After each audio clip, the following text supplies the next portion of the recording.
Portuguese Exploration by Andrew, Isabel, Shanta, Joey, Noah, and Ali. Here's Portugal, a country of eastern exploration and expandment.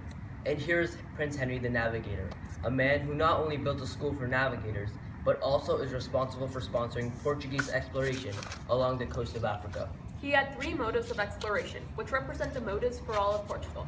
Number 1, economic gain. Number 2, to spread Christianity. And number 3, to find Christian allies to battle Muslim countries. Similar to other countries, Portugal's motives can be summarized by 3 words: gold, God, and glory.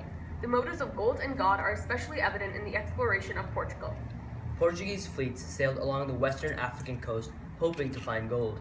But before fulfilling their gold-hungry needs, they sufficed their economic wants by capturing and selling slaves. An estimated 1,000 slaves would be shipped from Cape Verde, a Portuguese settlement, and sold throughout Europe. Gradually, the Portuguese furthered their expedition and managed to find gold along the southern coast of Africa, now known as the Gold Coast to Europeans. Subsequent to exploration came the establishment of trade in Africa.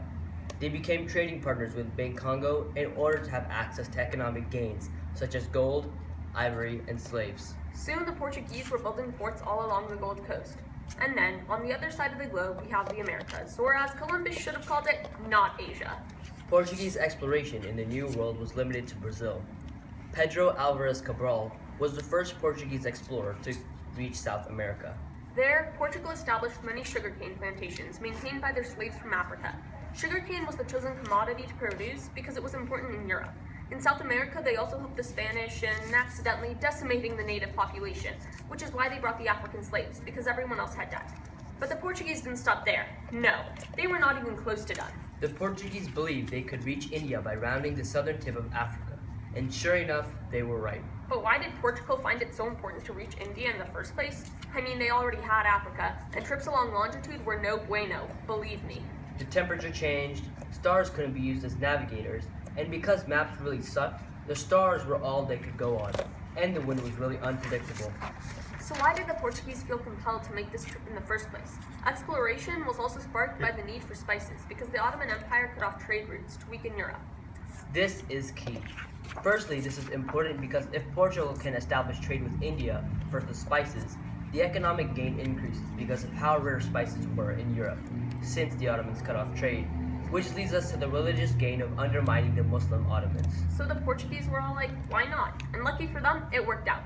Portuguese exploration of India was made possible through the findings of 2 explorers. First, Bartholomew Diaz, and second, Vasco da Gama.